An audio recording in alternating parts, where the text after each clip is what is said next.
Welcome to the Church of Mabus radio show. It's Friday night, 7:10 p.m. Central. Listen to United Public Radio 107.7 FM New Orleans. We got Wham here representing, Hudson Valley Hi. representing. Yeah, And it's been hotter than an MF here, I tell you, for 2 days, 3 days, and then tomorrow it's supposed to be normal. how hot has it been?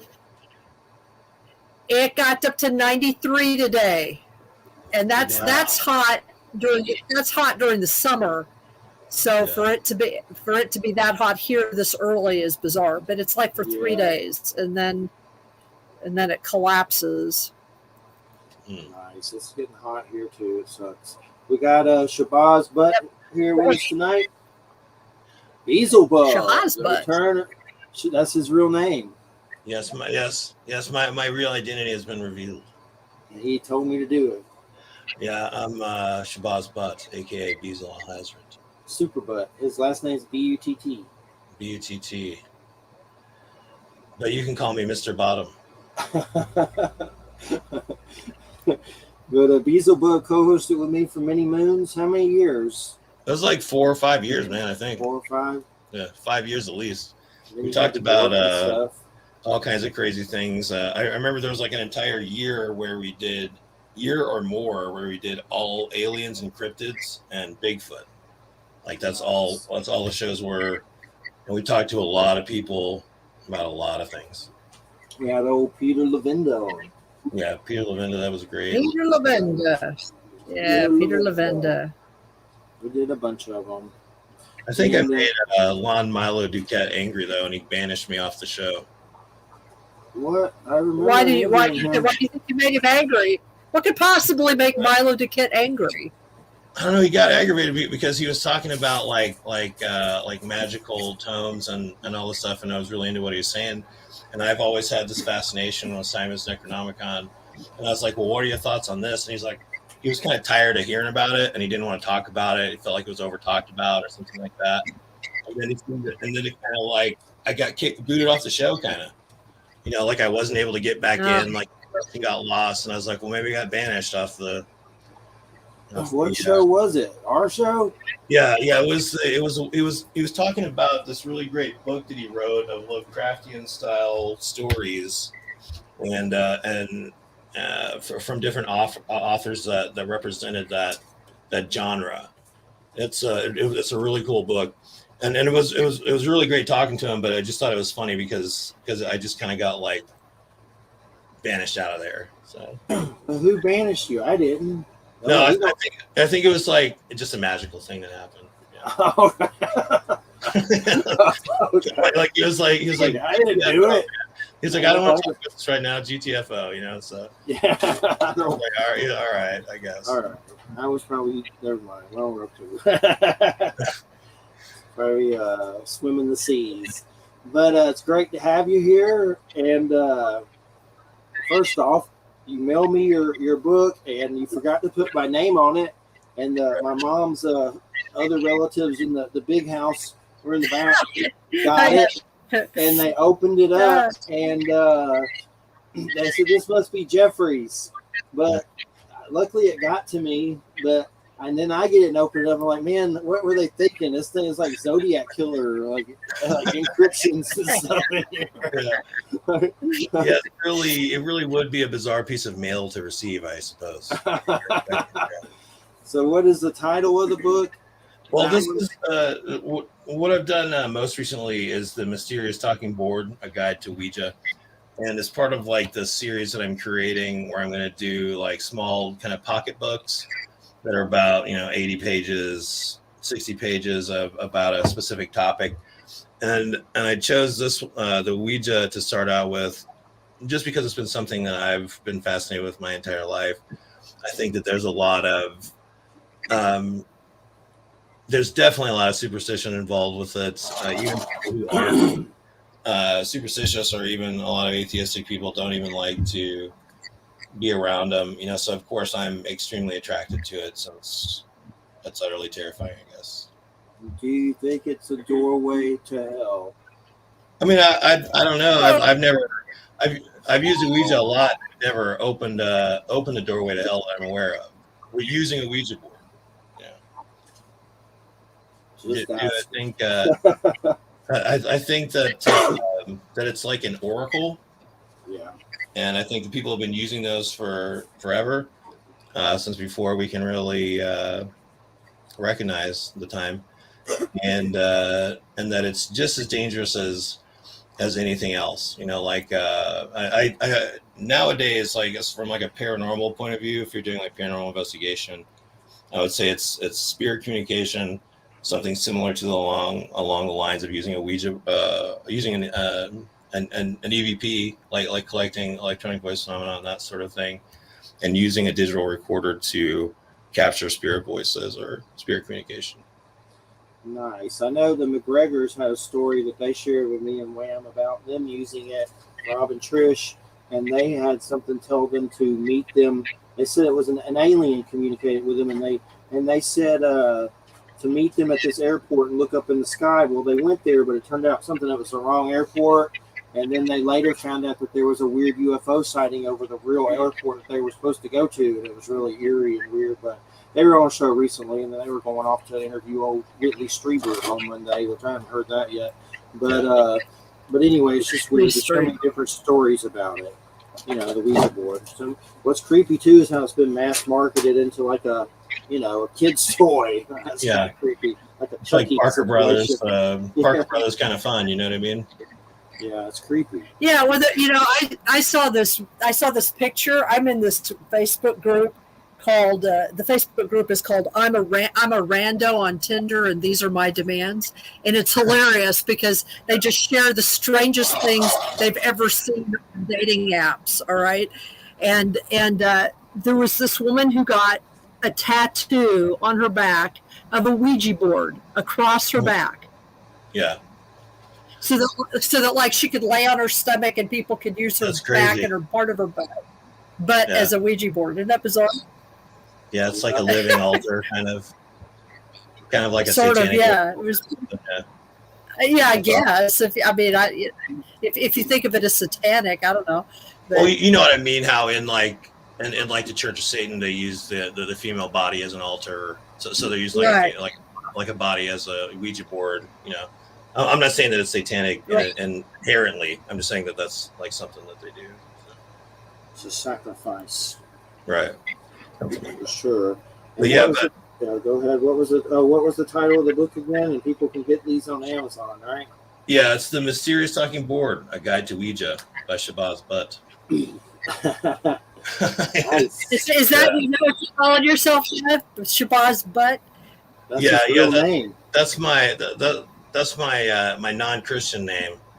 So because I have an Islamic name, because I wasn't born in a Christian place. Right. So, and I found if you search my name, Shebaz Butt, you'll find my books, and you'll also find prosthetic butts and things to make your butt bigger, like butt pump and other things. Well, that's yeah. I already have a pretty big butt though. So right. Well, I mean, you can do so much more. I've found. I don't really want to do more with my butt. Yeah, but it's good to know that there's options. That's all I'm saying. So that's your name, like you. It's on your birth certificate. That's my my name on my birth certificate, Shebaz Butt. Were you born in Kenya? Yeah, I was. I was born in Kenya. I knew it. I just got back from a tongue-sucking exhibition in Tibet, though. That's something we should talk about a little bit. Here's the thing. I put up a Facebook status saying, please tell me the Dalai Lama's not a pedo. He's not a pedo, okay? It was upset. He's not a pedo. He's not a pedo. I think what happened was, and there's been some memes and some explanations going around to try to explain it. But I think that I do recall that there is actually a Tibetan tradition of grandparents saying stuff like that to kids, and it's a colloquialism, and it means a certain thing. But I also think that he's an old man. Yeah. And he sometimes forgets that the whole world's watching him. And that I don't think he meant anything bad by it, and I don't think that he is a pedo. There would be more evidence about that by now. You know what I mean? But it's like because people have been up his butt for how long? 50 years or something. But I think it's a combination of maybe a little bit of being old and out of touch. He's certainly not in touch with all of the memes and everything, with all of the sort of fervor around appropriate and inappropriate stuff that we have going on in the West. So I think that it's a combo of that plus maybe some old stuff, so I think I feel like from a soul level that he isn't, but I'm more just. It just seems like an embarrassing thing. I'm like poor Richard Gere right now. It is an embarrassing thing. It is an embarrassing thing. It's just so weird. That's the sad part about it. It's just so weird. Yeah. Well, my understanding. Go ahead. That's definitely it. It is. I mean, you can't really expect him to be in touch with. I mean, he's definitely not conformed to anything that people generally understand. But yeah, it's definitely an unfortunate thing, and I think he just ruined all of his.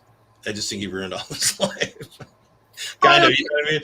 Or he just messed himself up really bad. He just did something that's really, really messed himself up, and it seems so bizarre that it's happening to him. Well, I think it's going to happen. I think a lot of it's going to happen to a lot of people. I mean, for example, a little bit of this stuff is starting to happen a little bit to David Lynch. Yeah. And it's only because David Lynch has never had any accusations uttered against him ever by anyone. Everyone who works with him, every actor who's ever worked with him, every female actor who's worked with him, and there have been numerous female actresses whose career he's made. Mm-hmm. All of them have nothing but praise for him. But he is an older guy. He is from a different generation. If you watch Twin Peaks now, even The Return, you can tell that it's an old, person from another generation, another time doing some of it.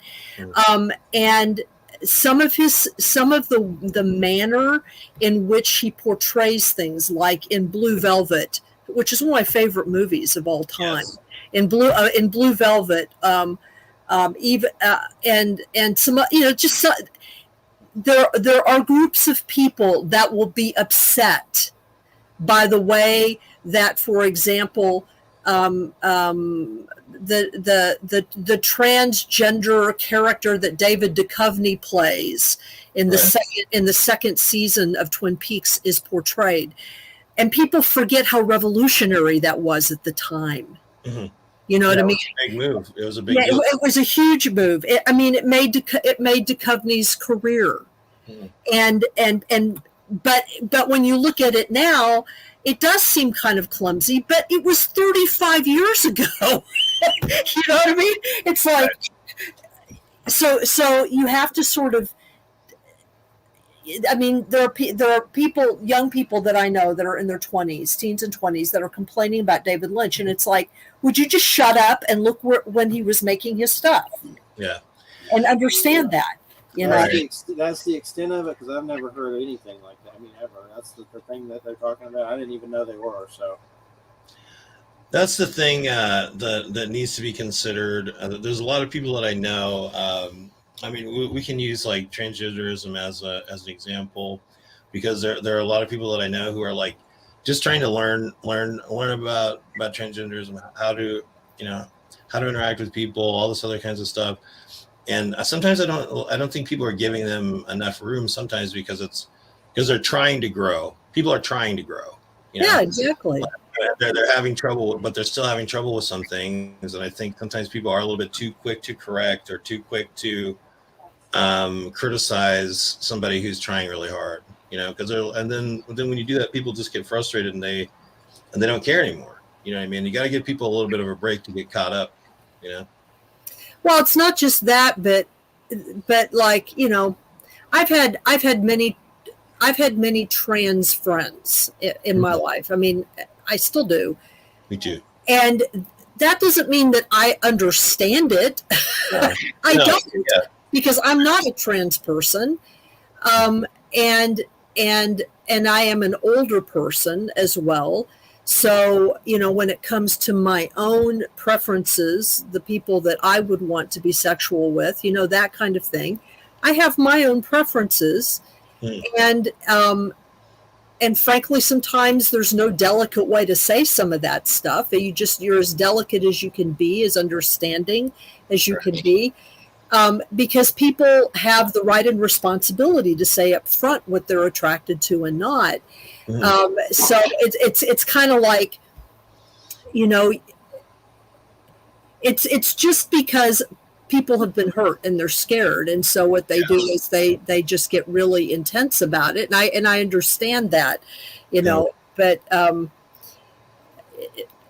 we're in the middle of a lot of transitions in our culture, and people are experimenting, so you can expect there to be fireworks. It's intense.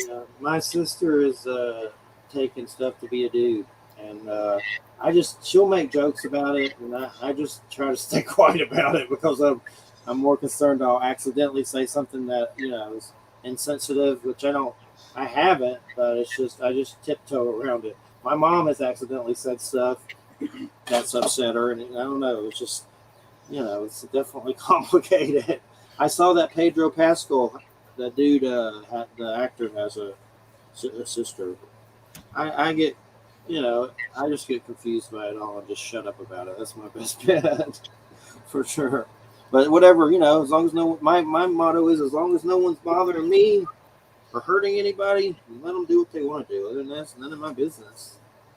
Yeah, I definitely think we're living in a really important time as far as transformation goes of society, societal norms, and I'm really happy for you know, trans people in a lot of ways, but and you're right, we don't have to understand something for it to be valid or to make. And to accept it, you know, and we don't have to.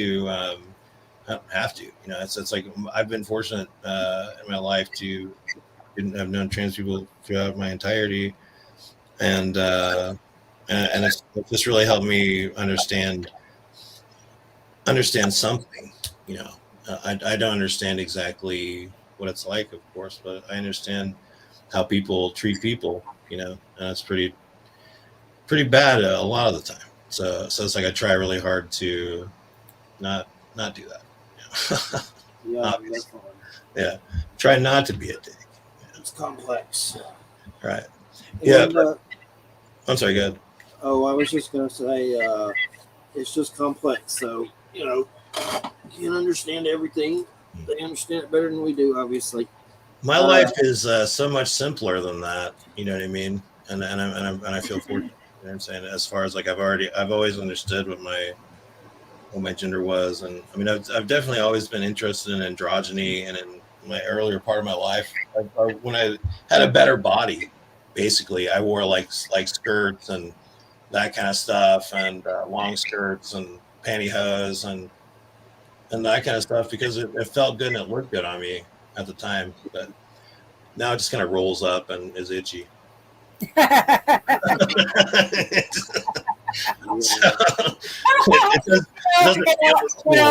When it's hot outside in the summer, I do wear dresses, actually. I mean, I know that sounds really, you know, so it might be shocking to some people, but I do actually, because dresses are cooler than pants when it's hot. Definitely. You know, and I think that guys should be allowed to wear them if it's comfortable. I've never had any issue with clothes. I mean, I think that the fight over clothes is bizarre. It's like, what? It's just wear what's comfortable, you know? Yeah, Exactly. me too, I've man. wore a blonde wig and made Jeffrey and Norman Bates jokes. Yeah, I mean, I'm working closely with TST in Indiana, the Satanic Temple, and they like we do a lot stuff with the LGBTQ community and supporting that, and that's also been because like everything that's going on with those guys really reflects, in my opinion, like those types of values that institution upholds. You know, so I think that's pretty important. And but yeah, man, I mean, there's so much going on, and I write a lot about this kind of stuff, like in the Bizarre Compendium Volume 2. I had sent you guys that PDF, and actually the last time I was on the show, I was talking about the same book, and I was talking about because it's taken me like 3 years to write this, and I literally have like, I don't say literally, but I basically have like 18 pages left to write, and I've just been messing around for the past like 3 weeks not doing it. But like, I talk a lot about like the nature of reality, and and in the occult section of the book. Because in the original one that I wrote in the first volume, I kind of went in like all fire and brimstone on like techniques and discipline and dogma and belief systems and all this other stuff. But on this one, I kind of came in a little bit lighter on more of a philosophical note about just like the nature of reality, Discordianism, and the goddess Eris a lot. I write about her a lot. But yeah, it's definitely a very Discordian time that we live in, and I feel like right now is a time where nothing is true and all things are permitted. That's true. That's true. Wasn't that a Jim Carroll song? I'm not sure. Nothing is true. Everything is permitted. I think he was quoting a Zen person. Yeah, well, the first time I heard that was from Asana Saba and the Hashashins Yeah. and all those guys and their crazy hashish. Crazy Yeah. hashish. Yeah. Yeah, baby. I mean, because there's so many different. There's so much different reality going on, and people are sharing these realities where, like for instance, QAnon and all these other groups, are just they've created their own realities, and that people are sharing to the point that it's bleeding over into a general consensus reality that most people agree on. So and it's taking over, a lot of people's thought, like it's changing the way we're thinking, and a lot of times it's just causing a lot of fear and paranoia, unfortunately. Yeah, it's true. Yeah. It's very true. And I see the QAnon stuff a lot through before it's news, and I don't pretend to understand it. It just seems stupid on so many levels. Like I saw some post today that said that somehow Q and Trump have predicted the right year for Jesus' return. It's been deciphered. I'm sorry, I have to laugh. I'm sorry. They figured it out, but no man shall know it. But somehow they figured it out. Yeah. So This is exactly what I mean. Like this is dictating reality, and it's who knows what's going to manifest. You know what I'm saying? Like a bloodbath. Yeah. Right. Yeah. Unfortunately, speaking of bloodbaths, Cocaine Bear is going to be on Peacock today. Oh, yeah. Yeah, and Ray Liotta's last movie before he died. I love believe it was his last one. Yeah, he's in it. I know. I can't believe Ray Liotta croaked. I'm still adjusting to that. So many people. He was in Cocaine Bear. I thought he died a while ago. He's in Cocaine Bear. Yeah. I know he's in it. That's all I know. But I don't know. Roy Woods Jr.'s in that. That guy's hilarious. That dude. Who is that? Who is it? Roy Woods Jr. Okay. He's the guy from. He's on the Daily Show sometimes. He's done a lot of. He did a lot of funny stuff. He's a hilarious dude. Yeah, I saw this one show called Bupkis, and I saw it because David Howard Thornton shared it, and the Terrifier clown. Yeah. He's on Facebook. He comes hangs out on the page sometimes. But he it's got that Pete Davidson. I know a lot of people don't like him, but it's on Peacock. But here's what's interesting: he's in it somehow as that clown, but Joe Pesci's in it, and I forget who else, but a lot of big people are in it.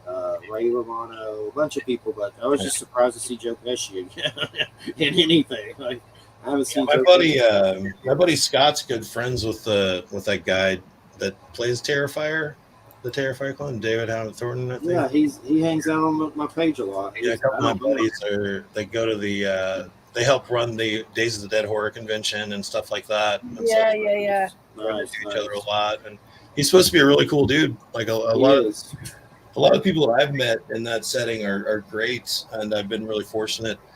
There's been a couple celebrities I ran into that weren't that great, but I know. I was just thinking about. Of course, that's going to happen.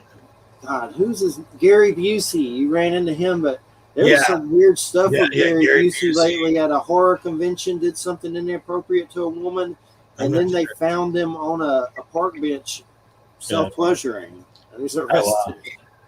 Yeah. I was in Chicago, and there was a guy, Tony Moran, the guy that played Michael Myers in one of the films, was on the elevator with I think Ace Frehley's tour manager or something like that. And this guy's just a super creep, I guess. He was just going around just like groping people and doing all kinds of stuff. And Tony Moran, there was another lady who was in sleepaway camp, Felissa Rose Esposito, I think. She's really, really great. Yeah, and he had done something, or something went down that was bad, and I see this guy, Ace Frehley's tour manager, just come flying out of the elevator, and Tony Moran just busting this dude in the mouth, So he got in a fight with. So it was kind of weird because Michael Myers was fighting Ace Frehley's tour manager, So it was a little bizarre. Yeah, it was weird for sure. But what is the other book? What's the book that you sent us in PDF? Oh, that's a Bizarre Compendium Volume 2. Yeah, and that's the, of course, second volume in this series. And I go into a lot of stuff in this. I kind of over COVID, I set it down for a while, and because I started working on the Ouija book and a couple activity books. But in this, I talk a lot about Sylvia Likens, Bobby Mackey's country music world, paranormal investigations, various paranormal investigations that I've gone on, and just kind of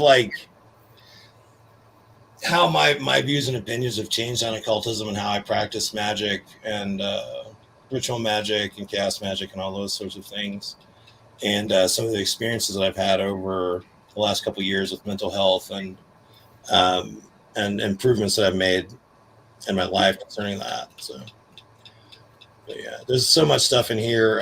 I actually picked it up a couple months ago. I got prescribed Adderall, and so this book is powered by Adderall. Nice, and that's for ADHD, right? Adderall. Yeah. I got diagnosed as having adult ADHD, and I don't know, definitely helps me focus. So do you feel better? Do you feel better on it now? Honestly, I do. I feel less anxious because I feel more organized. It's helped my anxiety quite a bit, and that's definitely been helpful. So, is that legal speed? Yeah, it's definitely an amphetamine, but it helps out. So a Bizarre Compendium Volume 2 powered by Adderall for sure. But there's a few things. There's a few things that we could go into. If you guys wanted to talk a little bit about Discordianism and the kind of the impact that maybe Donald Trump has had on a lot of things, and how he has changed reality. You mean Fuhrer Shitberg on Trumpelgooch? Yeah, 45. Yeah. Yeah, I put a little section about 45 in here because I really needed to kind of exercise them out of my head, kind of like I did with Charles Manson. But yeah, it's I kind of go into detail about all the things that he did that kind of put him in a position, or the things that he did that just really drove me crazy, that people fell for and that people are still falling for and all that. Because I mean, really, initially, I never thought it would be the like the right that made this whole attack on the government or their insurrection. Like I never thought that it would happen this way or would have happened that way, but it did. So I was pretty shocked about all of that, and I've just kind of written a bit about that and things that he's done. We had Eric Grimsrud on, and he has a whole breakdown of Trump and Mabus that's pretty compelling, using the name Trump. And I'm talking about he has like coded crazy stuff, and he's so convinced that Trump is Mabus that it'll trip you out, you know. And some of the stuff he says, I don't, you know, I mean, it could be there's something about it. If you look at the different personalities of Napoleon, Hitler, and then Trump, there is some, you know, definitely some narcissistic situations there. Well, here's the thing about them, though. Here's what people don't like to acknowledge about them is that the power that they are seeking and the power that they are grasping for is a power that everybody has. You see, it's a power that everybody's got on some level. And they're actually in some ways showing us some of the techniques of manifestation. Right. You just don't have to be an asshole to do it. Okay, but some people are jerks enough that they don't care what the consequences are. You know what I mean? Yeah. And so they're willing to go places, and they're actually tearing away some of the veils so Right. that you can kind of see what's possible. That doesn't mean that what they're doing is right. It just means that we have to be more fearless. Right. Yeah. Is what that means. You know, yeah. I mean, that's pretty much exactly what I'm getting at. I mean, I'm pretty surprised, but yeah, that's pretty much exactly what I'm getting at. Is a terrible. I mean, I can't stand this guy. You know, can't stand him. And but it's like he's an excellent chaos magician. You know, like he's figured out a lot of stuff like that. And if you're into the end, you know, if you're into the end of everything, then you would support this guy. You know what I mean? And it's like, and it's like what I go into are the tools that he used and the kind of influences that he had in a lot of ways, and the funny way he would appeal to people, or he does appeal to people.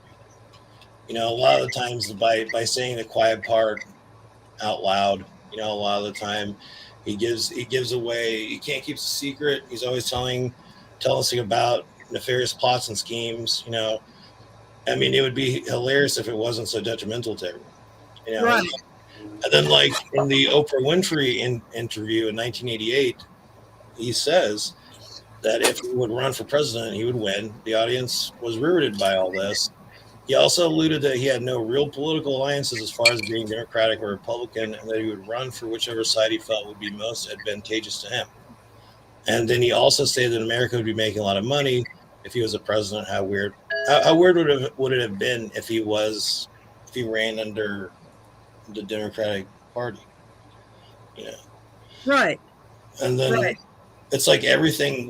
When we all know everything about the pandemic, you know, just like every day, every week, every minute he's going on, or right around the corner, you know, there's a solution coming for everything.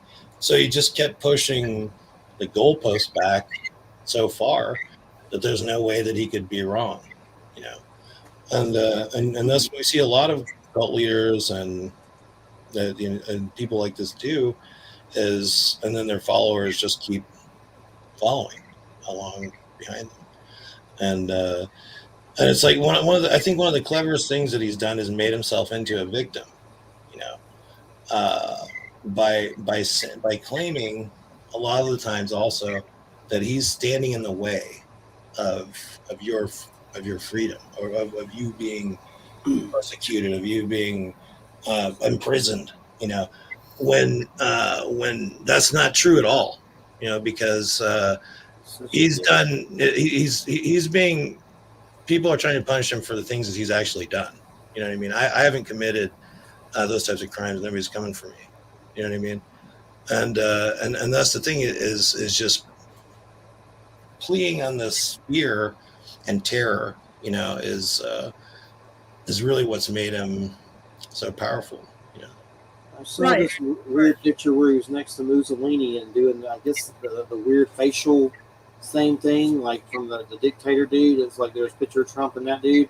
And I swear they were like doing the same weird, like whatever the hell it was. It was weird. Like the same kind of movements. Like, it was just weird. Like maybe he studies this crap. I've heard he studies this crap. So maybe he like really tries to imitate it or something. I don't know. Right. It was weird. Yeah. And that's the thing, man. It's like with this guy in particular, it's like people are just so obsessed with him. You know, people would be like, I mean, if anybody has Trump derangement syndrome, it's me. You know, I'm serious. Like this guy hurt my feelings. You know what I mean? Like seriously, and he pissed me off beyond any reasonable doubt. Of, I mean, definitely like just the worst human being that I've ever heard of. You know, and so yeah, I mean, and people would tell me, oh man, like oh, you loved Trump before you ran for president. And I was like, I hated that dude ever since I saw him on Lifestyles of the Rich and Famous when I was a kid, and he was bouncing around his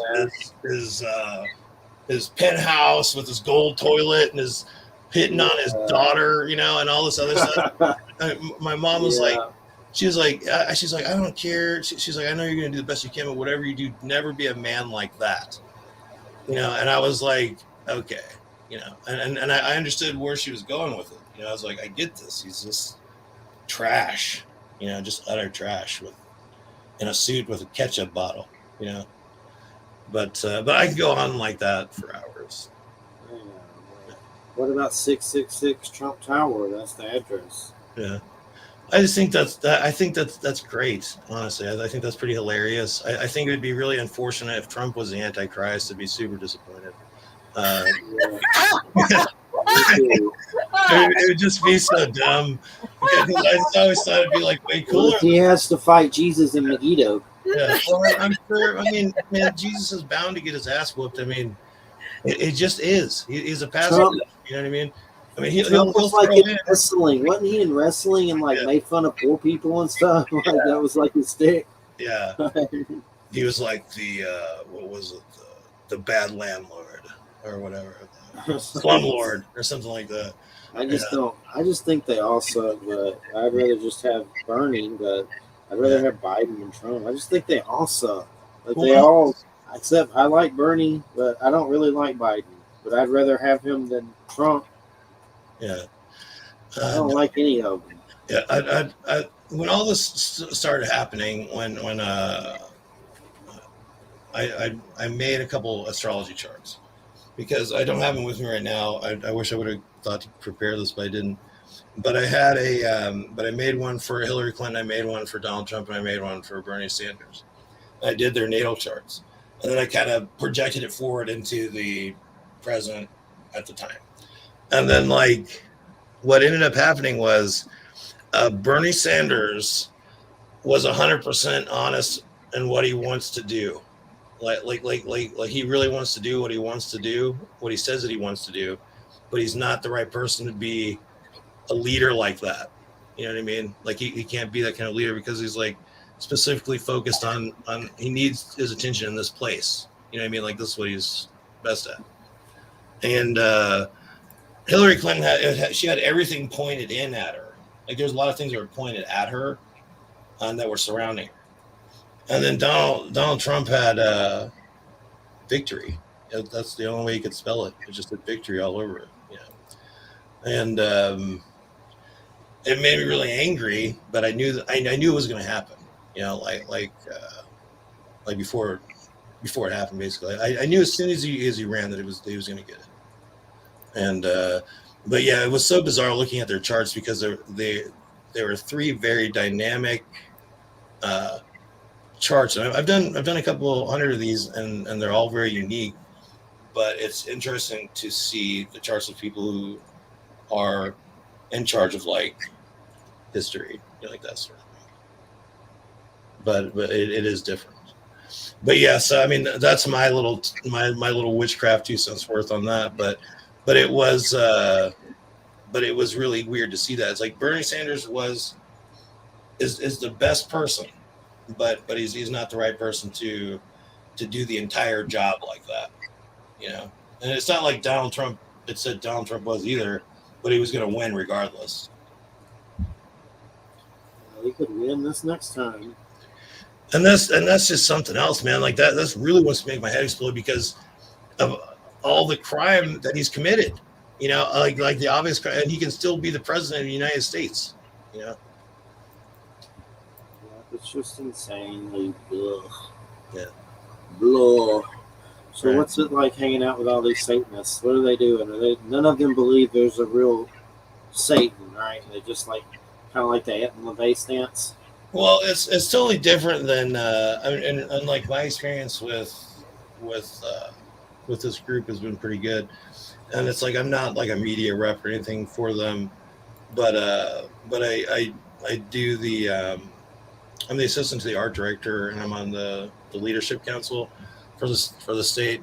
So we do a lot of different stuff, and we mostly organize and activate and try to do a lot of support, you know, like try to do a lot of fundraising and that sort of thing. And try to, in my experience, what we try to do is just really push for like pluralism and just, you know, and those types of things. You know, it's really about, I mean, people have varying degrees of belief, you know, but the one thing that, or there's like 7 things that we generally agree on, and that's just like what their tenets are. And they're pretty universal. You know, it's like I'm not really I never drink the Kool-Aid 100% of anything, but I really support the group, and I really like what they stand for, and I like how active they are in the community, and that sort of thing. Like I'm involved in like a highway cleanup project that I'm running. It's called the Satanic Crossroads of the Inverted Crossroads of America. And we have a small stretch of highway that we maintain, and it's pretty cool. It's really rewarding. Get a bunch of people out to do that. It's not really what you expect, or what a lot of people might expect, but it has really it's a really good community. You know, the people are really cool. There's a lot of different. It's one of the most diverse groups of people I've ever worked with, and you see a lot of people that are, you know, just looking for alternatives, you know, an alternative to. I saw the documentary. No Satan. It's a lot different than LaVeyan Satanism.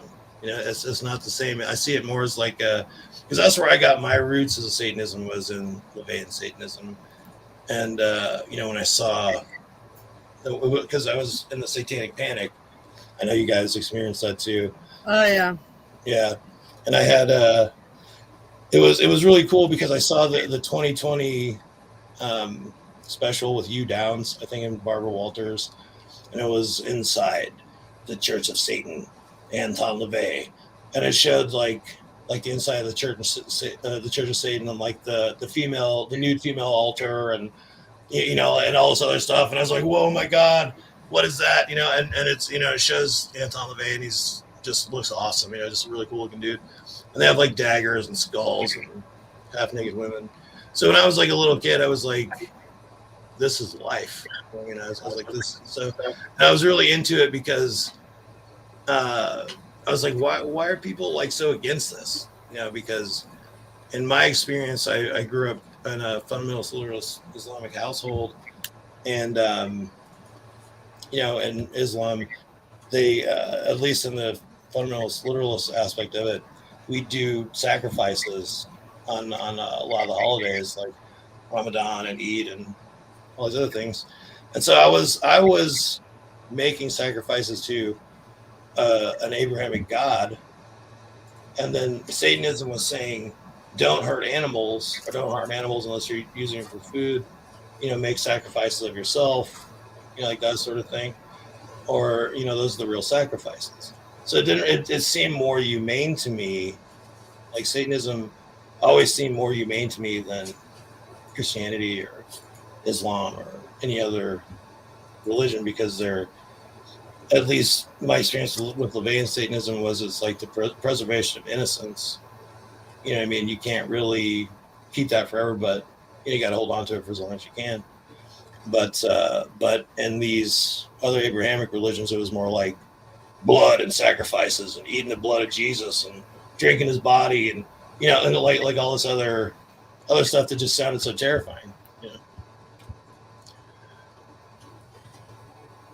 And did you hang out with the one-eyed dude?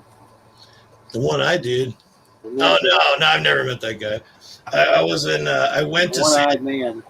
I went to Salem to their headquarters, and I got some pictures with the Baphomet statue there, and got to see the art gallery. There was some really cool artworks there, and it was great. Yeah, it's a really good community. People might not expect that, but yeah, I mean it's really a proactive bunch, in Indiana anyway. So we do a lot of stuff. Aren't they based in Florida? I think they're, from what I understand, they're based in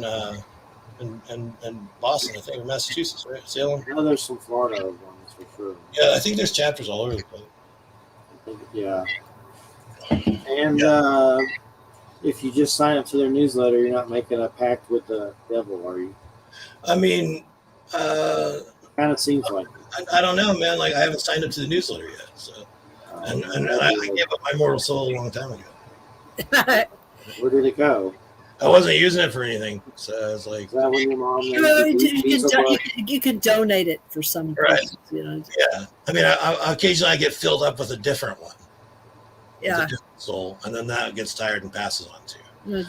Smell of souls. Right. Hey, So hey guys, I'm gonna go I need to get a drink of water. I'll be right back. Okay. So there's periods of time where I can't open up automatic doors because I don't have a soul.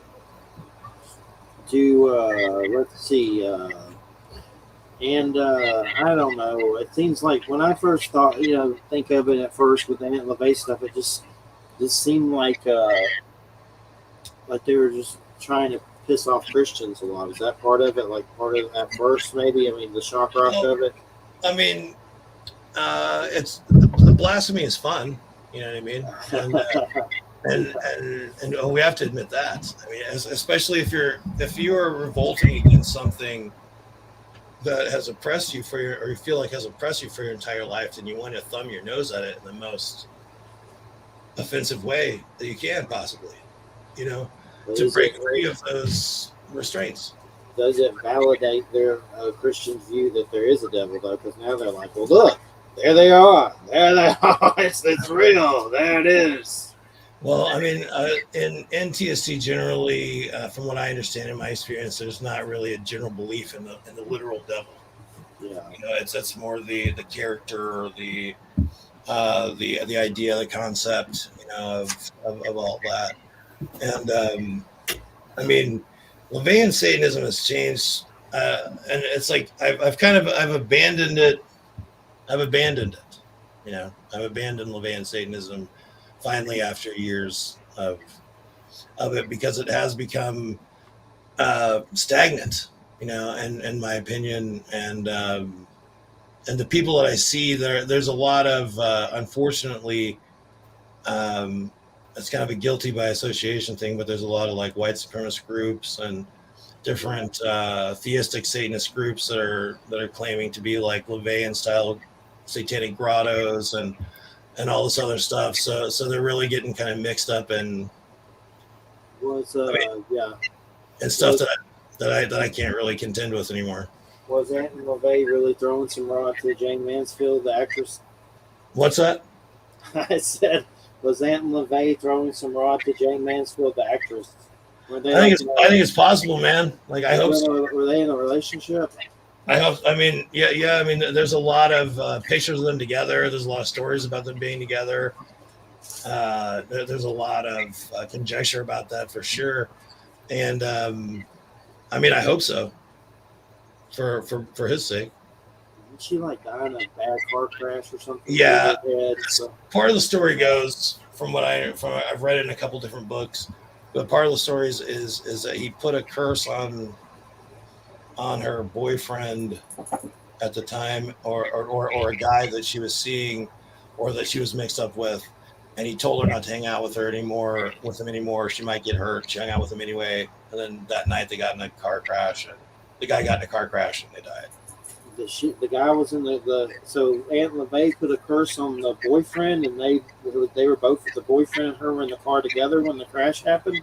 Yeah, like he warned her not to hang out with him. Wow, but she did anyway. Weird. Yeah. So at least I think I've heard that story in like 3 different places. Like I'm not friends with Anton LaVey, so I don't know.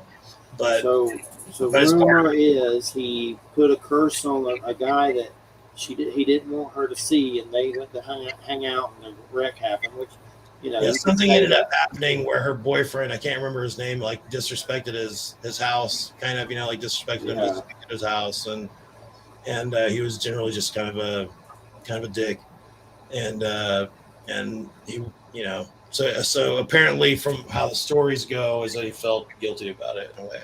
So I'm sure somebody might dispute that. Yeah, fired up. Sure. Oh, sure. Definitely very, very interesting. I tried to ask Stanton LaVey about that. Yeah, he was supposed to come on at some time, but then he just kind of acted a little weird and backed out of it for some reason. I don't know. It just seemed like he was interested for a minute, and he came to me. Just weird. Like, I didn't do anything to upset him or anything. It's just weird. People are weird sometimes. So. Yeah, I remember when we interviewed, Corvus Nocturnum, and he was in Indiana here in my state, and he's a pretty cool guy. I was kind of buddies with him for a while on Facebook anyway. I saw him at some conventions, that sort of thing. Yeah. When I interview Satanists, I pretend I'm Geraldo Rivera. Yeah. Are you trying to get? I don't like Geraldo Rivera. When I was a kid, I thought it was awesome. Like I didn't realize how much trouble he was causing. Who was? Geraldo Rivera, like how much damage he caused to people by spreading the satanic panic so much. Oh, okay. But because when I was a kid, I thought he was like a leading journalist. I'm thinking, I'm like 5 or 6 years old, watching all these like daytime television shows, and I'm like, these are like top-notch journalists. You know what I'm saying? Like, this is some real news here. And so when I was a kid, I thought Geraldo was like the man, like the real deal, because he's punching Nazis and like throwing chairs and all this other stuff. But now he's like I guess he's always been like some kind of right wing. He even loves Trump speech. Yeah. Crazy. But me, I'm more with Christian roots, with native situations and Norse situations, and then throw in a bunch of UFO paprika. That's more my thing. Yeah. But yeah, I mean, I have a lot of different kind of spiritual approaches. Like I've just kind of broke it all down into just being a chaos magician. Like I don't. I have things that I draw from specifically. I think Satanism is a really sound model for my aesthetic, like my worldview, particularly what has evolved into what I think the TST, the Satanic Temple, is representing, in my opinion, is like an evolution of that thought for a new generation of progressive thinking people who are very concerned with diversity, equity, and inclusion, and that's how I process it. That's the message that I'm getting, and I'm really happy to be kind of a part of that, and seeing a lot like younger people like being involved with that and supporting them and all that sort of stuff. So it's really pretty great. But yeah, I mean, I've done all kinds of things, but I'm just pretty anti-Abrahamic religion. Did you ever put out a goat penis statue at a Capitol?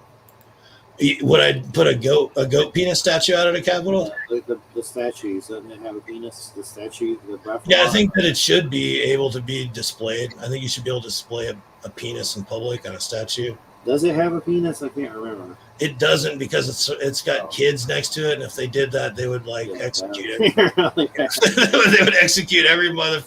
Well, thanks for correcting me on that one. I didn't want to put out false info. Yeah. Yeah, but I mean, it's a really cool statue, and I'm glad I got to do it. It looks neat. Yeah, it's just it's all very, very tasty. But and I guess, I mean, I'm sure some people just want to, blow it up. Might, they're just iconoclasts. A goat statue on the Capitol. Get the TNT.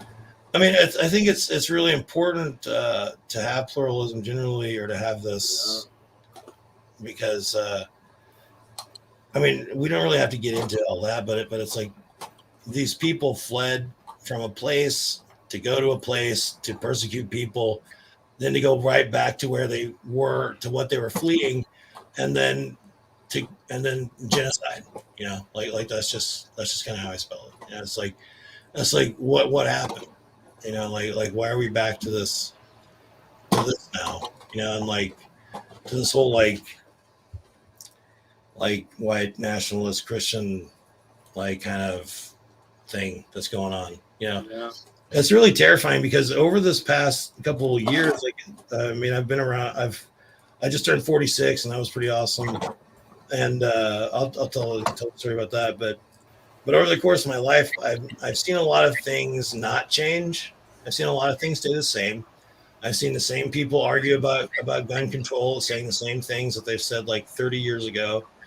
And it's like, I've never seen things restrict before, like they did when they overturned Roe versus Wade. Like, it completely restricted, and I've never seen that happen, or I've never been aware of that happening in my lifetime on that kind of level, where people's rights were restricted like that, to the point where they're taking away bodily autonomy.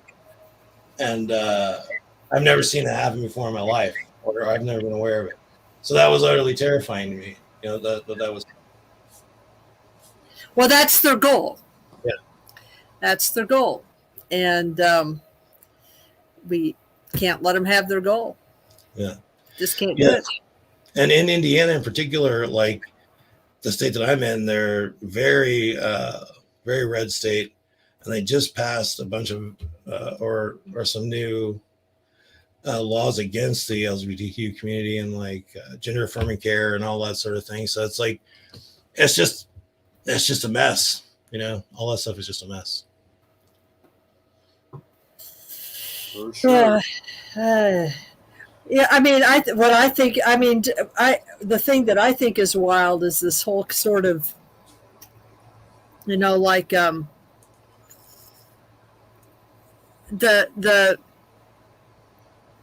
how the House in the state of Missouri was interested in defunding public libraries. Oh yeah. Rather than permitting the communities in those libraries, and they're public libraries, right? Rather than permitting the communities that those libraries serve to choose to determine themselves what books to have in their libraries. Right. They would rather defund them. Now the Senate, I just found out that the Senate in Missouri put the money back in. Oh yeah. In other words, they didn't permit that, but it's because it's public libraries, for God's sake. I mean, it's like, what? And then this federal judge that wants to overturn, that wants to intervene with what the FDA has said. Right. I mean, how can you do that? That's exact. And did you hear what happened? The justice who just today put a stay on that federal judge's ruling. You know who put a stay on it? So that it doesn't apply, was Alito. Of all people, Alito. because he might even understand that you can't just have people's, judges' personal preferences overruling medical opinion. I mean, that's just bizarre, Yeah. Not only medical opinion in just your state, but like for the entire country, Exactly. we're trying to decide that for the entire country. And and these things are becoming more and more possible, like this kind of stuff happening somehow.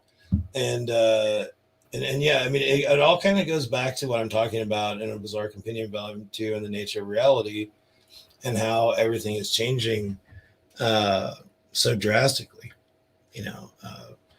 I mean, and it's all being shaped by all this like kind of culture war type thing. It feels like. So I know one thing we want to talk about. You went to some like shroom festival kind of thing. yeah, I had a pretty intergalactic experience. I have good fortune to have an interesting life, and I had I know some really great people, and I had my birthday come up on March 30th, and I went out to dinner. I was pretty impressed because I got like 10, 12 people together. I'm 46. I invited 16, 18 people, 10 or 12 people showed up. I was able to gather that many people in one place. And there were kids there. There was a couple generations of people, that kind of stuff. It was cool.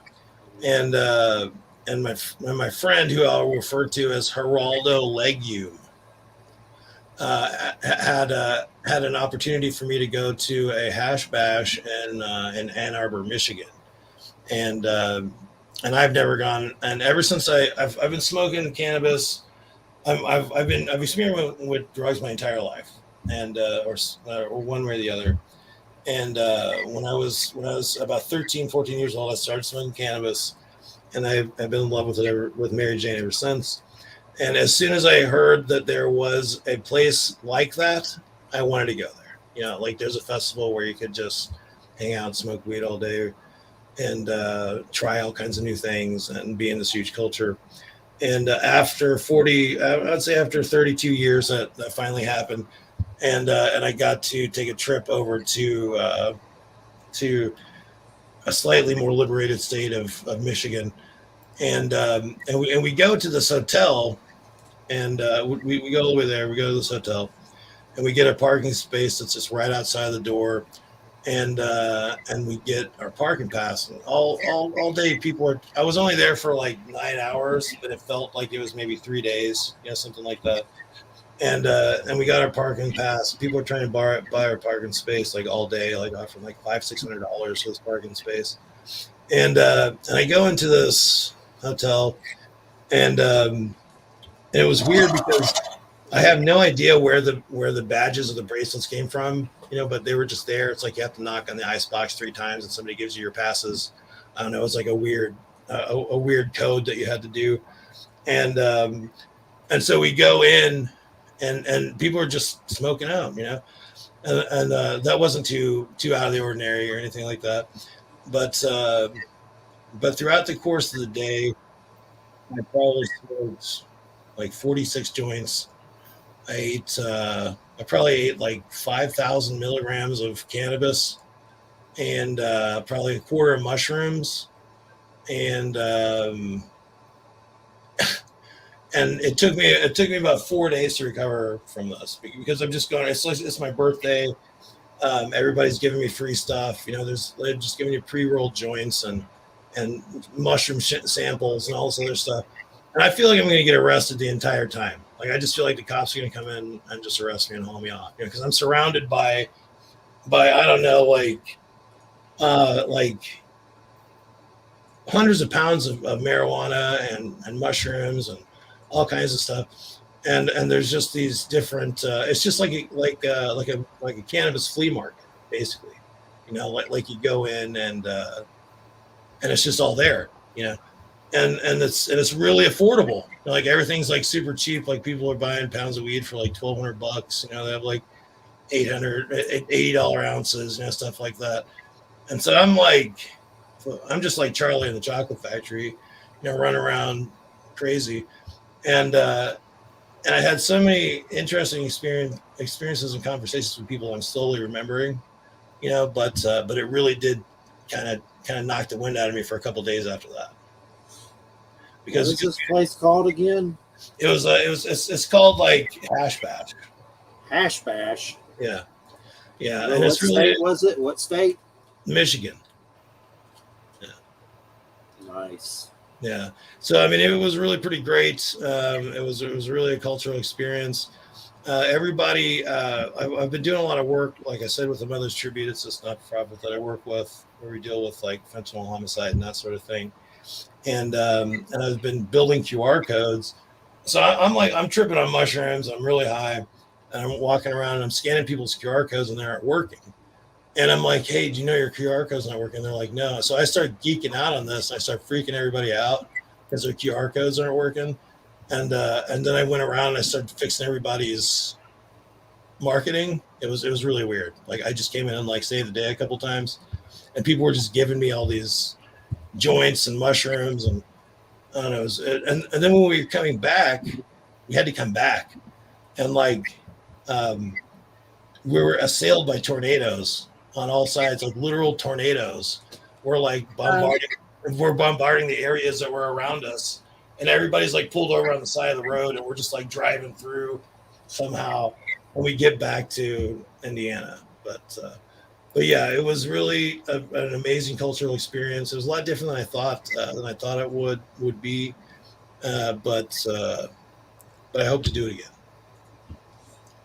Definitely. I'm surprised they even let it happen there. Is that kind of stuff illegal there? What state again? Michigan.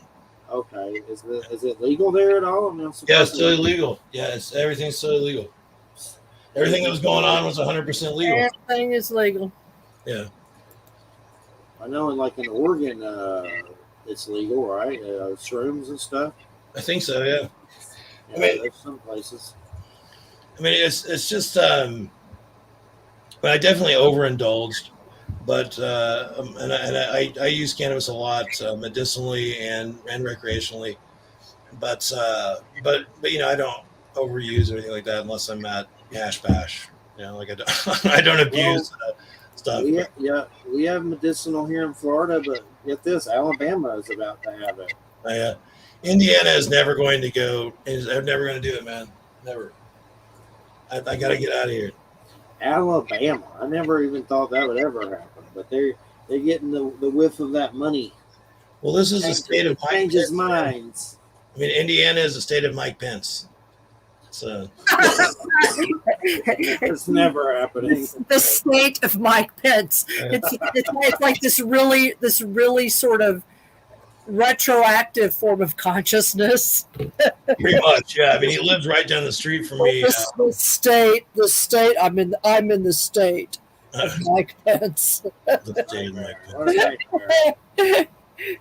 He actually lives right down the street of me in a town that I grew up in. So that's probably terrifying. It is terrifying because he's only like 15 minutes away. But and there's a lot of weird stuff going on all the time because he's around. But yeah, it's bizarre, man. Totally bizarre. Yeah, I mean, it's definitely a lot of stuff I'm working on. These projects, like this book will be released here within the next month or two. Bizarre Compendium Volume 2. I've been pretty scattered in my presentation, I know, but that's just usually how we do it. Like we usually just kind of mosh in a black hole for a while. But yeah, man, it's just a lot going on in the world. Oh, sure. And that's the name of this show, Moshing in a Black Hole. Yeah, indeed. But yeah, I mean, I had some of those mushrooms left over, and I plan to eat some later. So, and I ate a little bit earlier today. So let's do them right now. Yeah. So, later. What kind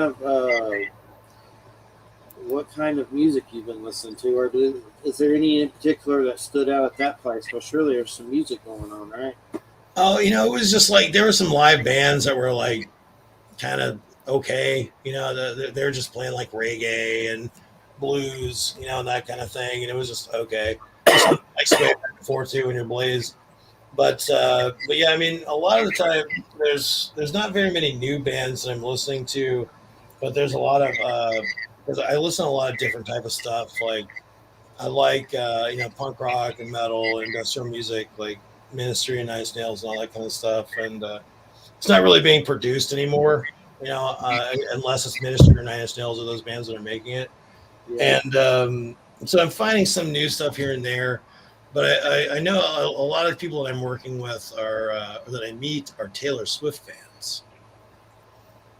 Taylor Swift?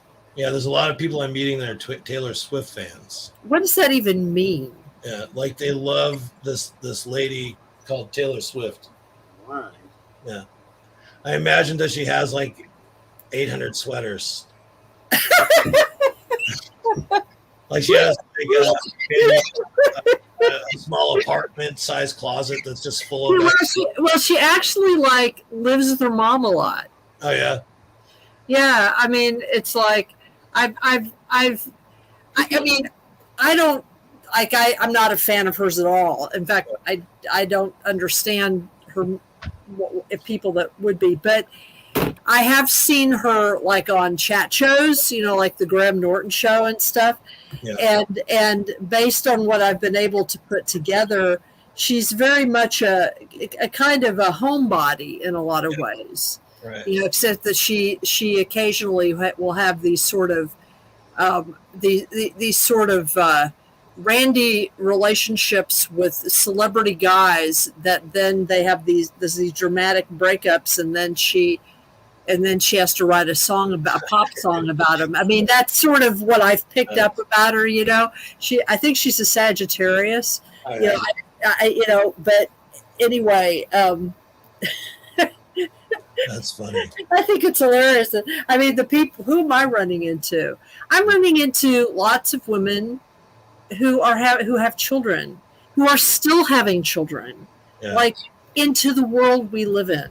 Right. They're having children, and I don't understand that. Yeah, I was kind of a bummer to my friend who a couple years ago she had just had a kid, and she was talking about. She's like, "Oh, I was thinking about another kid." I was like, "Are you serious?" I was like, "Why would you have any more? Why would you bring any people in this world?" And it kind of broke her heart a little bit, and she didn't talk to me for a while, but we made up.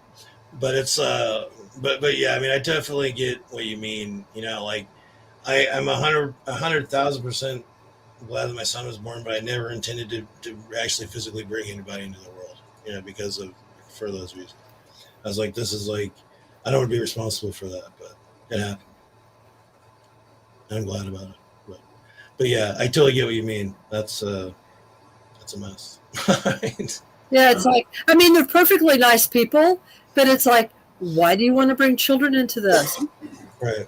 I don't understand. But anyway. It's so terrifying right now. Like, people are like, kids today are soft, and I'm like, what? I'm like, no. I'm like, social media, school shootings, politics, everything else, everything else that's going on. Identity, everything's just so different and difficult. And so, I mean, that's why I like to listen to these guys. Like I like to listen to what they have to say. Because they're taking in a lot. There's a lot that they have to learn to discern from. There's things are so much more complicated, and I really feel like that's the truth than they were when I was a kid. I mean, it's always been weird. It's always been complicated. It's difficult for everyone, but now things are so strange, like for kids probably. Yeah. I know. Yeah. I know. I mean, it's like, I love a lot of people who are real pro Second Amendment, and I'm pro gun and all that kind of stuff. But like, I've heard people say recently that gun death is a necessary evil that plagues society to have a free. That in order to have a free society, we have to have gun death. And I'm like, why don't you tell that to this kid's mom? That their kid died that their kid's death was a necessary evil, and that's just unfortunate. Like that sort of thing. And then it's like, it's possible. It's possible to have guns because there are other cultures that actually have lots of guns. It's possible to have guns without shooting each other. Mm-hmm. I agree. But what's wrong with America? Does everything just feel crappy lately? It's like just this weird anxiety all the time. It's different. I don't know what it is. It's just not. Just remember feeling more comfortable. And lately, it's just like I'm not. It's like there's just something in the air that feels crappy. I don't know. Yeah. I keep saying it's the energy weapons shooting at us, but we haven't had our April disaster yet. April is the month of disasters, so we haven't had an April disaster yet. So give it a little time. Let's knock on wood. What usually happens? There's been things that have happened in April. Yeah, lots of things have happened in April, like Columbine and Waco and not Waco. What was it? Ruby Ridge. Oh yeah. And Waco was like August and July, right? Or... Yeah. Ruby Ridge. What was I thinking of? What was the? When did the Oklahoma City bombing happen? Oh man, I think that was April. Yeah. So a lot of things blow up in April, school shootings and explosions. Yeah, man, that's just crazy. I mean, it's like nothing's ever gonna get solved, and it's all when it comes to all this stuff, and like it's just not. It's and people are just just throw your hands up and walk away, because there's not. It's like these same people that are like, we have to protect the kids and we have to do this. And like I had a conversation with somebody the other day, a literal conversation with a guy. I'm like, hey, he's complaining about, indoctrination and all this other stuff and talking about kids being indoctrinated. And I'm like, what's more dangerous, an AR-15 or a drag queen? And he's like, a drag queen? And I was like, okay. I was like, you don't see people shooting up Walmarts and schools with fully automatic drag queens. And when was the last time you taught a kid how to read a book? Like what is your problem? And they're like, well, no, it's because they're indoctrinating them into this culture of sexualization. And I'm like, that's not happening. That's not happening. Okay, but what you're doing is you are indoctrinating this kid into like normalizing gun culture and convincing them that that's the way to live, based off of like enemies of America, and the fact that people could come and take us over and, all this other stuff. And you're the only person standing between freedom and all this other stuff. But I mean, it's like I said, I grew up in a fundamentalist, literalist Islamic household, and I was indoctrinated into Islam. I was groomed into that kind of stuff. I see the same things happening. I had these people from the Plainfield Mosque, like literal Afghani freedom fighters and that type of stuff with their arms blown off, legs blown off, at my house, with guns and all kinds of stuff. So it's the same kind of culture. It's the same right wing culture, and it's just a different religion. Mm-hmm. And it's like the same people it's the same characters that are involved, and they're doing a lot of damage to kids, by doing this kind of stuff.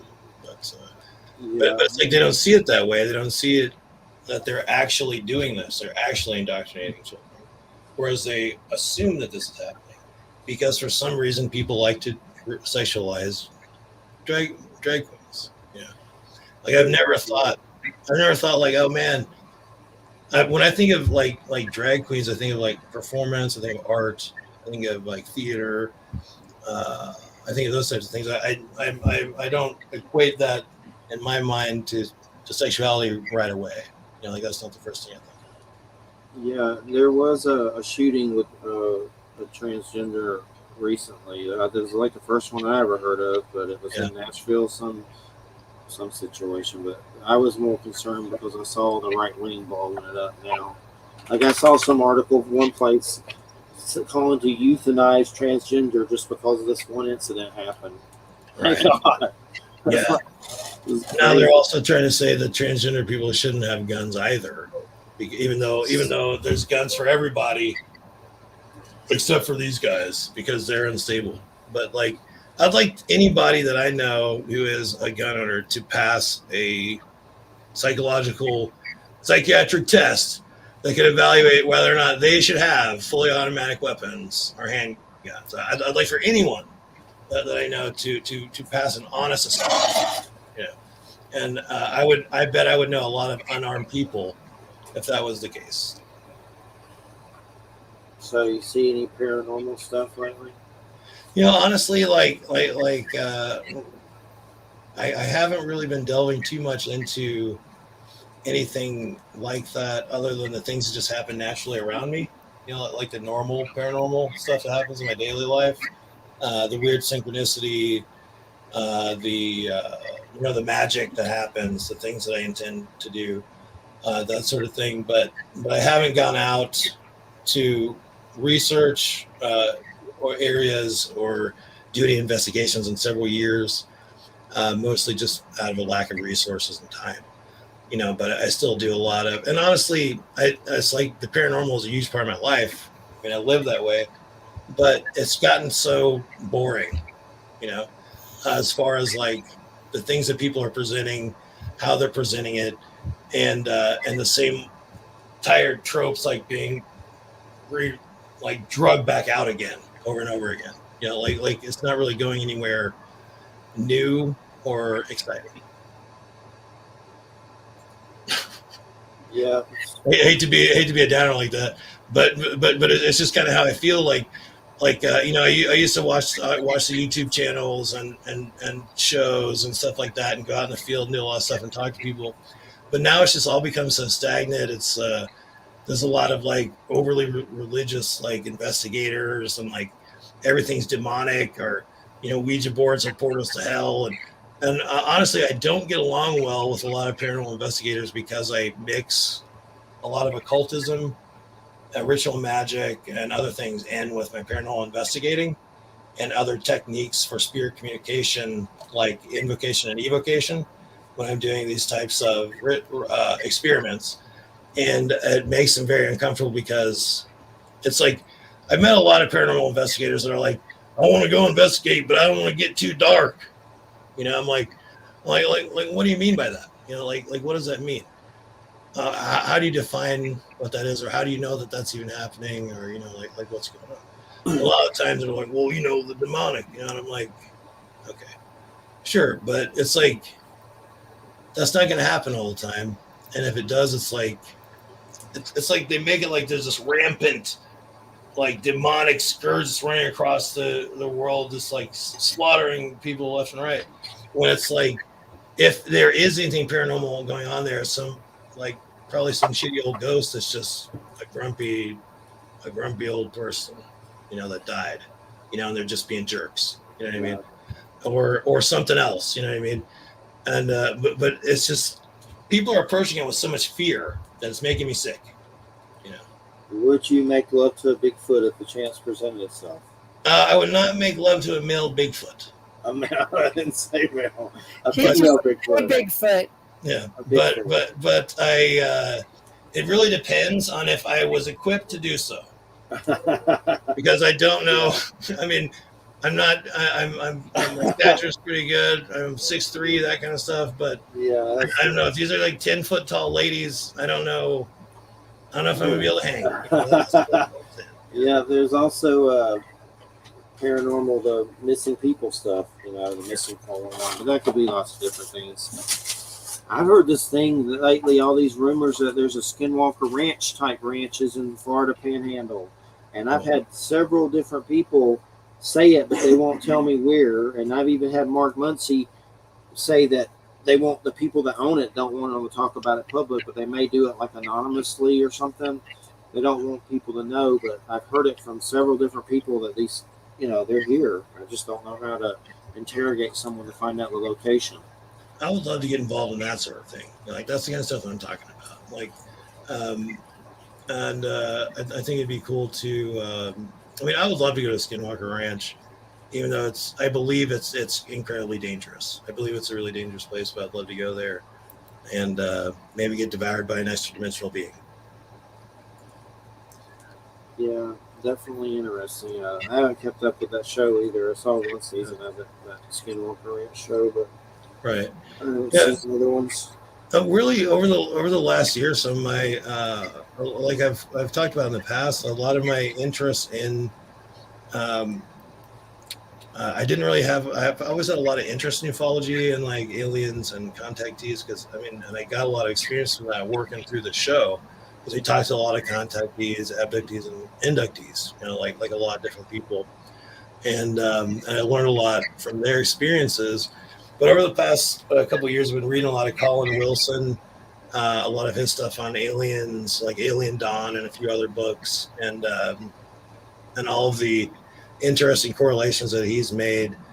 Uh, and and so I guess what's really been sparking my curiosity as far as paranormal goes lately is ufology and aliens. And I've been watching a lot of documentaries, thinking along those lines because I don't know. I've had a lot of really bizarre experiences in my life, but I can't really remember having those type of experiences. But since I've been working with a therapist and like working through trauma and that kind of stuff, I've been remembering a lot of things. And one of the things I remember was I would have a lot of dreams or night or sleep paralysis when I was a kid, where there'd be people coming into my doorway, and they were kind of fuzzy and like moving around weird and like jerky, kind of like they weren't really like fixed, like they weren't really connected to anything. And but I never remembered them coming into the room, but I remember them standing in the doorway. And then I remember an experience. I had an hypnosis session, and I had an experience. I remembered when I was a kid when I was probably like 3 years old, and I was laying on the bed, and I just started screaming, "I'm not me. I'm someone else. I'm not me. That I'm not in my body." Like I was screaming all this stuff, and I remembered having this feeling of being completely disassociated, like I was going to be pulled out of my body. And that's something that I recall that I think that was super bizarre. That I think maybe related to like maybe latent or repressed potential alien experiences. Yeah, definitely. I think I have something like that too. That weird UFO sightings where they're over the location that you're at and you don't really remember much more. And then there's been friends that have seen stuff with me and they don't even remember seeing it when I know they're standing right next to me. That's kind of maybe a sign that you might have been abducted, maybe. Yeah. There's been some weird ones, like a pyramid craft over some power lines, and a ball came towards me and a guy named Craig Gordy. And years later, I asked him, and he didn't remember it at all. I'm like, what? It's like I remember it plain as day. My mom saw a bunch coming out of a hole in the sky too, pyramid craft, and said, "Oh my God, Jeffrey!" She remembers something that happened, but she like it just seems weird when you ask her about it. Like she don't want to talk about it. Like Yeah. so, it's like I think I've been taken and probed a couple of times, but I just don't remember it. But I don't know. I wonder. Though. Feels like that, but I just don't know for sure. Could account for some of my psychological issues for sure. I know that some people say that if you are somebody who is going to resist or cause a problem, that they'll generally just leave you alone. Like if you fight back a lot. And I could see that being the case, like of me not being very cooperative at all. But you think you've seen craft that you think they possibly took you, but you've seen like craft in the sky or something like that? Well, not really. I mean, I've seen like bizarre phenomenon, but like one time, Jenny and I, we were driving around our area of town here, and it was a pretty good long time ago, and we saw uh, in the sky. It was pretty far away. We saw this long twisting worm-like thing, like it looked like a worm that had like a wing, like it had one wing. So I thought I was tripping out, and I was like, "What is going on here?" And Jenny looked up and she was like, "What is that?" And I was like, "I don't know."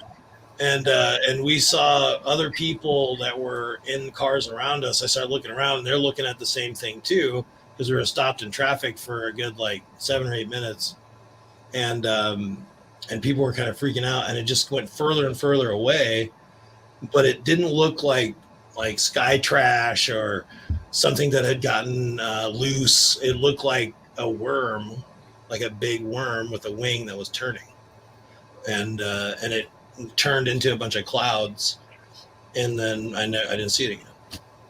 But that's the most bizarre UFO that I've ever seen. I mean, I've never seen a saucer or a craft, anything like that I can define. That sounds like one of those sky worms. Yeah. That they used to talk about in Celtic folklore.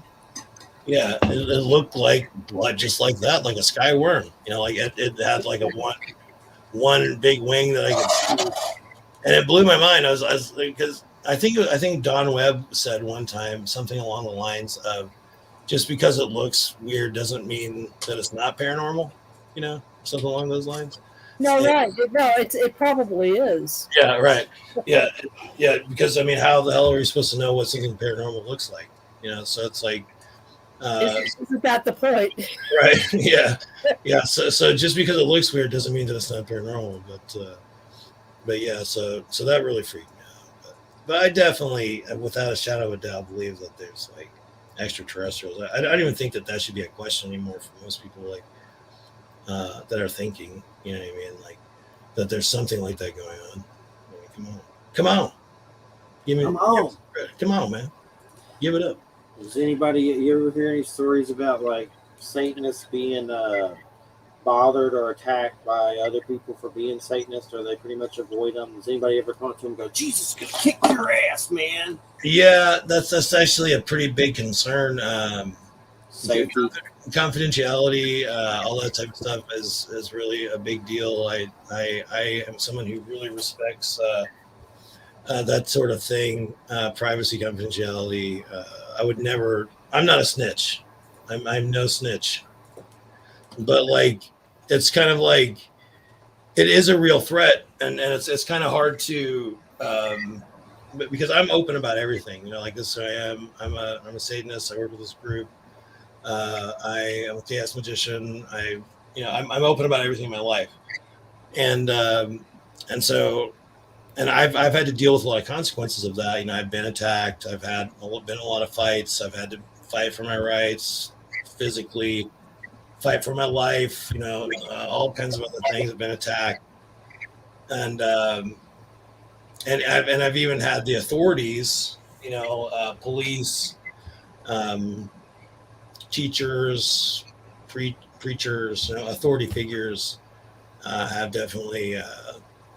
I've had a lot of trouble with them once they've, just generally in life. But yeah, it is a very real concern. There are real dangers. People do things like real death threats. I've had like real death threats, like that sort of thing. And but I take death threats with the best of them. You know what I'm saying? Line them up. You ever fight for your right to party? I fight for my right to party every day. That's right. Right. Yeah, but it is a real concern. I mean, I'm sure that's even. I mean, you've had a pretty bizarre time in life. I mean, both you guys have, but and I'm sure that people have reached out to you, Jeffrey, in particular about. I mean, I know that you've had some feuds with some people, but yeah, I mean, I've had some. I mean, there's really a lot of like, for instance. In my opinion, the Satanic Temple is a group of really good people. It's a group of really good people who are nonviolent, not hateful. Like they're just not mean, hateful people who deal well with violence. I mean, but there's a lot of violence that's directed towards us, unfortunately. And they, a lot of times, I feel like in their nature as a group, they aren't really equipped for that. Because of how terrible people are, but we are definitely competent, and and protecting everyone. So that's good. In my Most assuredly. How have you gone to that Barbara Mackey's in a while? Isn't that her name? No, I haven't. I've done. It's Bobby Mackey's down in Bobby Wilder, Kentucky. I'm actually like a third of the way through a documentary on that. I've put together a bunch of EVP and video footage and pictures and all types of interviews and stuff that I've done with the location. I'm trying to get about $300 together specifically to go do a new investigation there, so I can finish up the documentary, and then I'll release that in some undetermined amount of time. But it's going to happen soon. But yeah, but I've definitely that's the place that I've researched the most and investigated the most out of all my experiences with Bobby Mackey's country music world. Nice. I know you've been mentioning that for a while. Yeah, the part of the documentary that I'm doing also is also just about electronic voice phenomena and that sort of thing.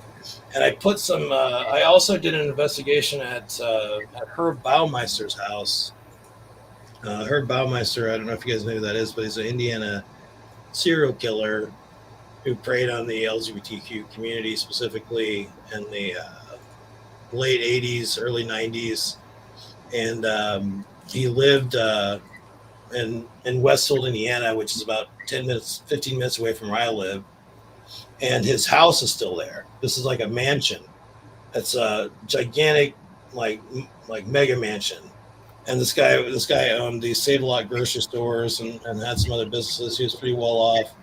And he preyed on the local community, and he would take people back from downtown Indianapolis to his place in Westfield and strangle them with his pool hose inside of his indoor pool, and he would stash the bodies on the property, and nobody knows how many people he killed, but they reopened the case and they found the remains of several more bodies since they've reopened the case. So it's estimated that he's killed anywhere between like 12 and 80 people of the remains of people. Wow.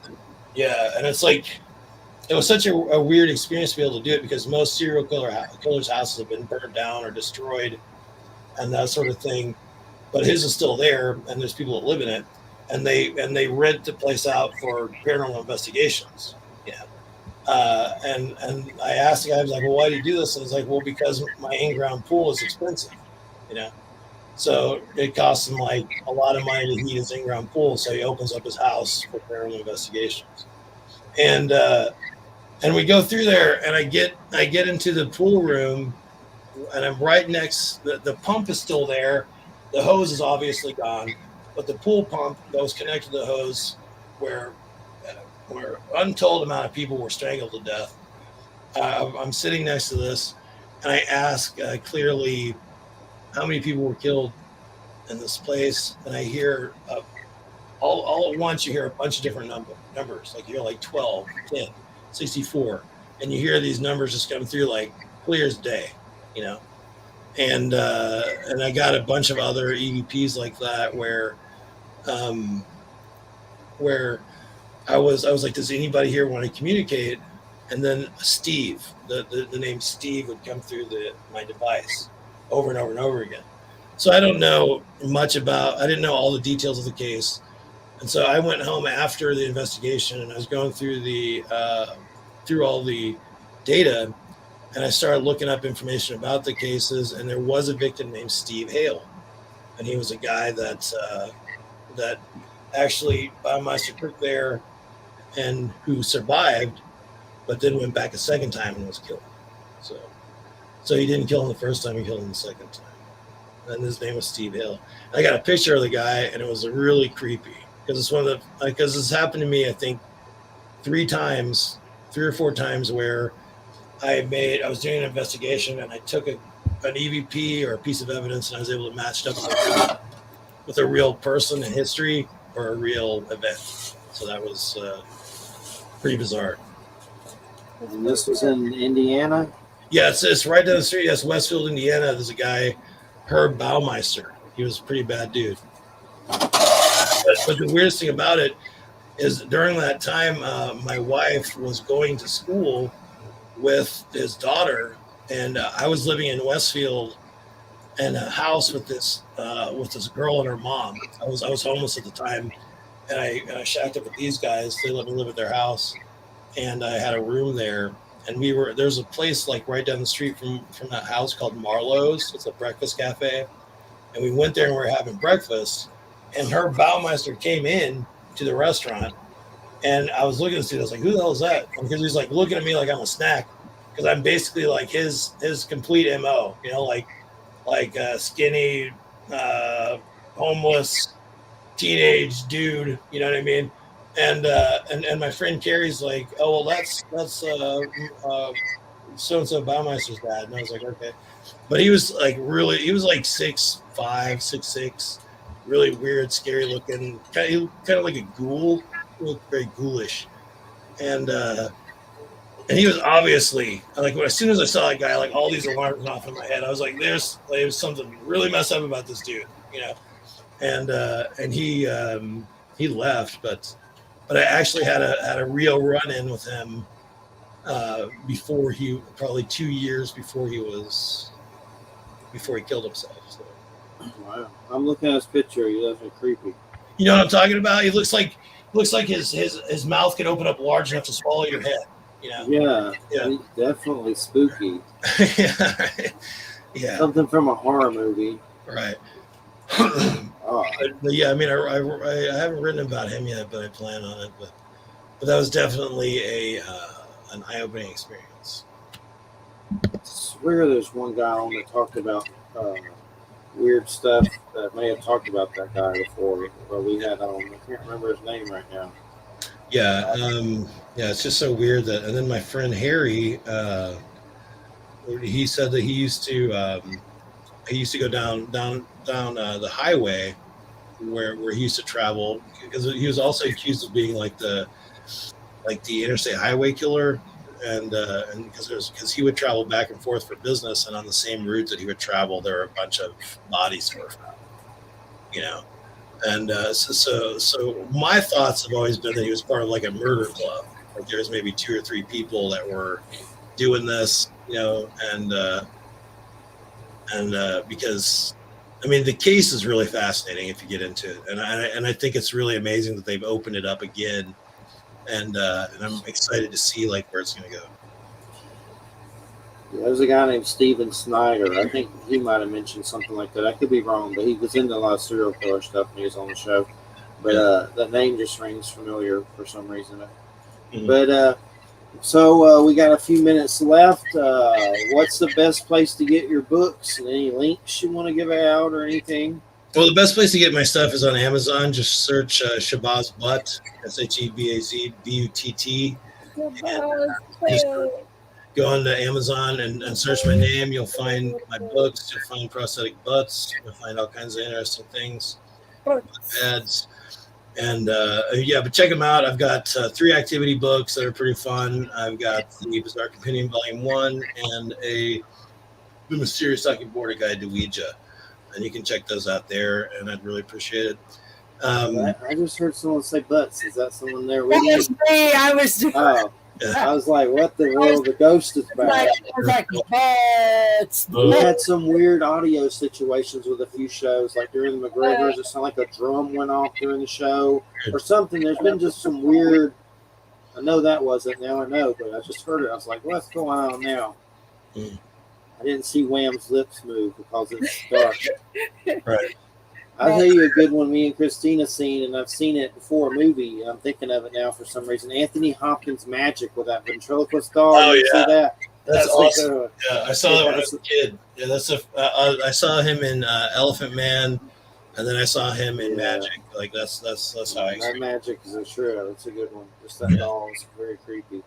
Right. But all right, man, it's been great, and we'll definitely get you on again, and we'll be in touch. It's always a pleasure. Yeah, thanks for the opportunity, guys. It's always good talking to you. All right. Have a good weekend, everybody. Listen to United Public Radio, 107.7 FM New Orleans. And thanks, Wham. Thanks, Beelzebub. And we'll see you next Friday. Take it easy, guys. Good night, everybody. Watch out for Baby Yoda. He's in the IG-88 now, so be careful. See that last episode? It's good. No, not yet. It's good. It's good. But all right, man. Let me turn this thing.